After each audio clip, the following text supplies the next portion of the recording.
when we do my region in the South Coast, I will be providing box lunches on the bus between Fall River and Attleboro. It's about a 30-minute ride, so it's going to be sandwiches and an apple. Good idea. Yeah.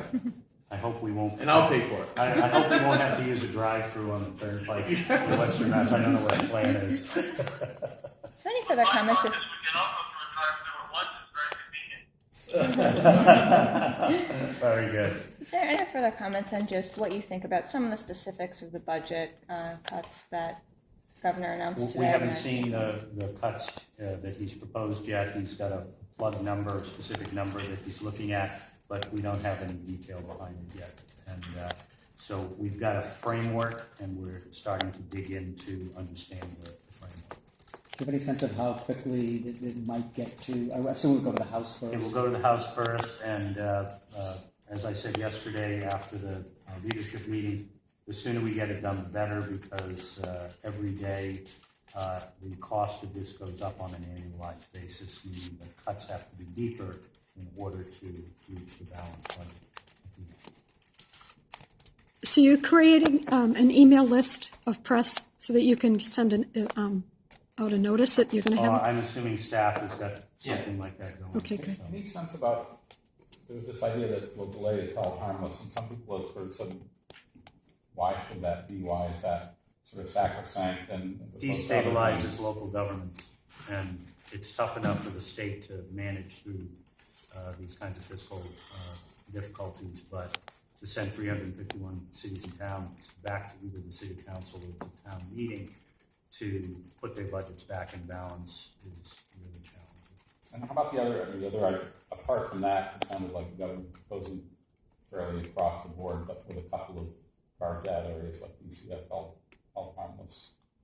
Means that. So again, I haven't seen the detail, so I can't comment on that. And basically, this is a shared responsibility situation, and so everybody's got to contribute something as best they can.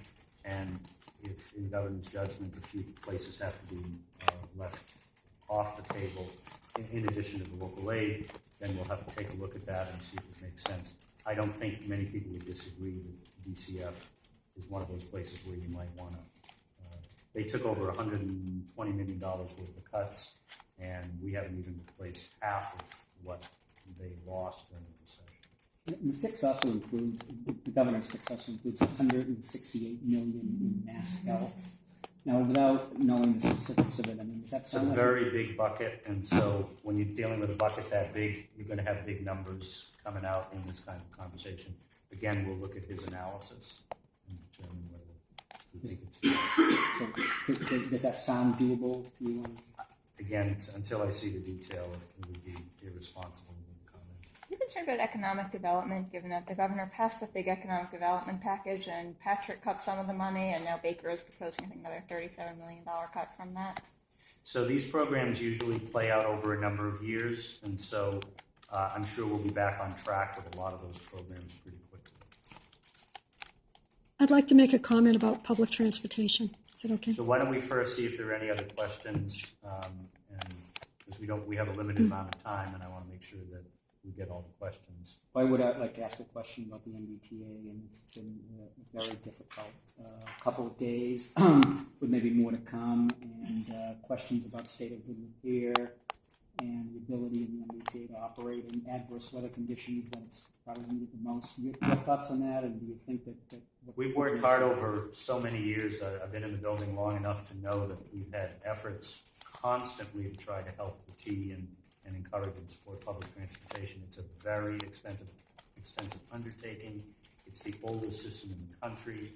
It requires a lot of resources to just maintain it, and we continue to do everything we can, working with the management of transportation and the T to try to give them the resources they need and hold them accountable to use them to best advantage. You think it's underfunded?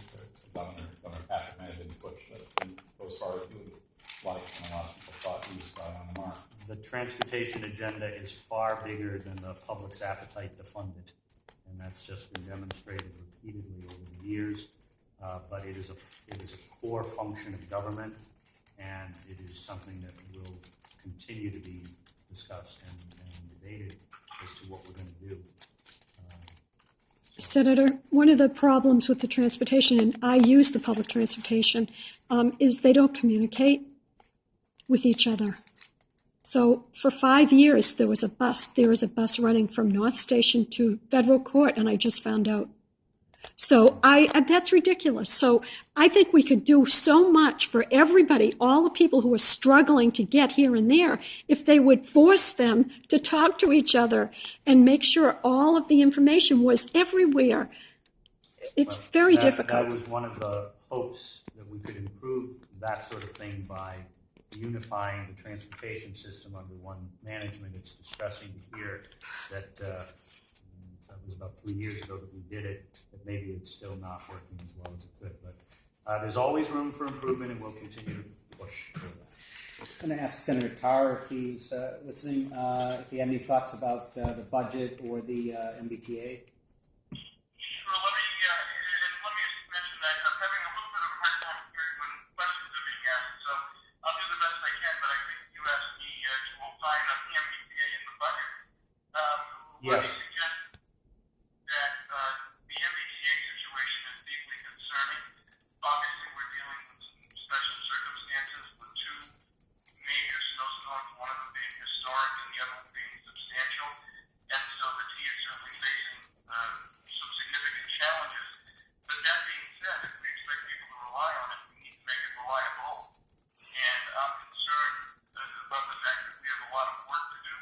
The Senate President mentioned the things that we've done, and one of the things that we've done with regard to transportation generally was in 2009, passed legislation that was supposed to capture significant amounts of savings that haven't been realized.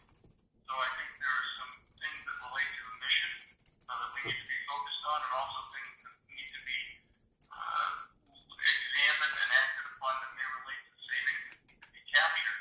Again, I mentioned that on Inauguration Day as well. With regard to the budget, certainly I think we have the tools and the means available to close this gap. I think it's our responsibility to do it and to do it as quickly as we can so that we minimize the impact of reductions that are going to have to be made. The reason, in my opinion, that among other reasons, that we protect municipal budgets with regard to local aid is because they deliver some of the most important services every day to the people of our Commonwealth and people all across the Commonwealth. And it's important that we try to not destabilize those local budgets. This would have a domino effect. With regard to the issue of the tax amnesty, we have done some of those recently, and I do think we should use them sparingly. But I think there's a lot of ground to be gained with regard to a corporate tax amnesty. We offered that in the budget debate for this current fiscal year, and I think it's something that deserves to be revisited. But I think overall we have the ability to do this, and I think we can do it in a comprehensive way. And then we need to begin looking at the next fiscal year and make sure that we do whatever we can structurally so that we don't find ourselves in this position again in the middle of the next fiscal year. Final question. Oh, that was your job. That's what I was gonna- It's in her contract. I'll give you that. Any thought that the House got rid of term limits in any sense that the Senate should sort of reach parity and policy? We've already debated our rules, and we're quite happy with the rules that we adopted, and we will be doing a joint rules debate next week, and that subject matter is not germane to the joint rules. Thank you.